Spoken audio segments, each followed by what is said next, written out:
I've come to the conclusion that Tom Brady is not the GOAT. Bill Belichick is the GOAT. Yes, I will admit that. Whether the dude cheated or not, he keeps finding ways to fucking win no matter who his quarterback is, and just...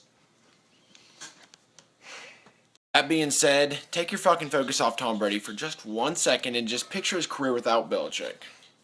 Just do it! Definitely up there with the greats. Lombardi, Don Shula, Bill Walsh, John Madden, Chuck Noll, Jimmy Johnson, Bill Parcells, Tom Landry, Paul Brown, George Halas, all them fellas, you know. Hey, George Halas was the owner! No, yeah, he was also a coach. He was also one of the founders of the NFL. Do some research, boo-boo. But I wouldn't classify him as number one for the same reason God himself didn't in Family Guy. He never smiles. Ever. Fucking himself, 6 Super Bowl rings with 2 different teams, and just fucking... Meh. I turned a 6th round quarterback into a superstar, and I'm in the playoffs, let alone championship, and damn near Super Bowl every year. I'd fucking smile. Like, you now lead the NFL as a team and individually with 10 Super Bowls. You're the greatest coach of all time, and you get a $1 billion raise. What do you have to say? Meh. You have no quarterbacks, no Gronkowski, you don't have Ninkovich, you don't have... And you still win. Smile. If you haven't checked out that Family Guy episode, you have to. Bill Belichick picks up his little boy, and he's like, "That's my boy. I love you. We're having a good time. Yay." Bills went on to lose 4 straight Super Bowls in the 90s. Well, that first Super Bowl loss was to the Giants, okay? The New York Giants. You know, back when they had Phil Simms. Hi, Phil Simms. You know, youngins you might know him from Madden. Lawrence Taylor, and Bill Belichick was the defensive coordinator. When Scott Norwood, the kicker for the Bills, missed an easy-ass field goal that would have won the game, Bill Belichick was still standing there like, meh.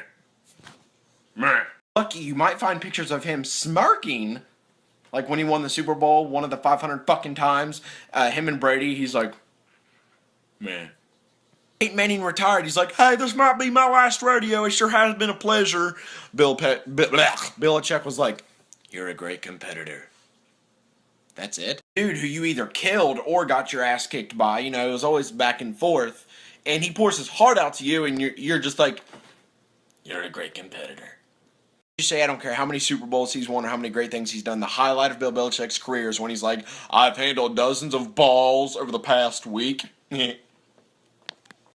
People forget he coached the Browns. Like, people also forget Chuck Pagano and Bruce Arians coached with the Browns. A lot of people have coached with the Browns. People just forget because it's just that team you start off with and never go back to. Like, how ungrateful he is with all the success he has. He could be getting head from 100 fucking models, and he'd still be like, "I'm not satisfied." Man. And about the scandals, I'm not mad about Deflategate. I'm not mad about Spygate, the whole deal against the Dolphins with the headphones quit working. The only thing that pisses me off is the tuck rule. That was bullshit, and you can't deny that. Kurt Warner and Russell Wilson could have got their second ring. The Eagles could have got their first ring. And the Panthers could have got their first ring. But no, Patriots. No. Notice, there's been a couple times before the Patriots play the Broncos or the Colts. There'll be a Photoshop of Brady on a Bronco or a Colt, like, riding it. Like, classy, bro. Classy. Then you look at our quarterbacks. And Peyton Manning and Andrew Luck don't have social media. Any. Why? Well, probably because he has a flip phone. You guys just be nice to the guy about the flip phone. Call, text, and email is all you need. Just leave the poor caveman alone. Leave him alone. The dude's got a lot of heart. Like, you cannot take away his sportsmanship and his heart. You just can't. I mean, you just fucking can't, man. Dickheads. You could break his neck and he'll be like, "Good hit, buddy. So be nice back." God. He played with 3 cracked ribs, a torn abdominal muscle, a lacerated kidney, and a hurt shoulder and didn't tell a soul. That's how bad he wants to play, how bad he wants to win. That's how bad. He hates sliding. He has to get that extra yard. He has to get that first down. He has to get that touchdown. I mean, you admire that, but at the same time, it's like, please stay healthy. And his heart, his courage, his sportsmanship, fucking... We could get blown out 80-0, and he could throw for 1,000 fucking yards and be like, "It's all my fault. It's all me. I feel bad." You're sitting behind that fucking screen, sobbing, feeling guilty, like, "Not your fault. Don't be so hard on yourself. But when he actually does have a shitty game, I remember when we played the Cardinals and lost 40-11, he's like, there's nothing much to say. We just got our asses kicked. And he's like, oh, sorry. It's like another post-game interview where he's like, just make the fucking plays. And he's like, oh, I apologize for that. Like, it hurt him to use profanity. You're such a good guy. You remember on NFL Sound Effects when we played the Rams and we were surprisingly getting blown out by them?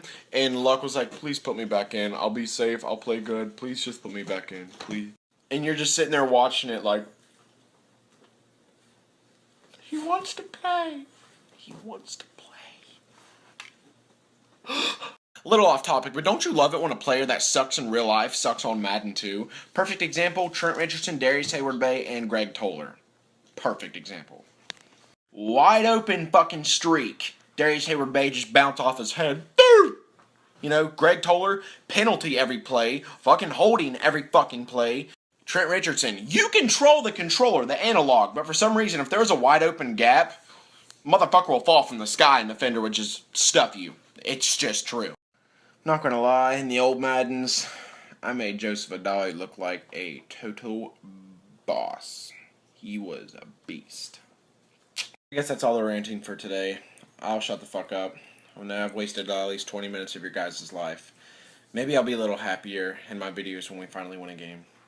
Sayonara, puta! Omaha! Wide 80. Okay, bye.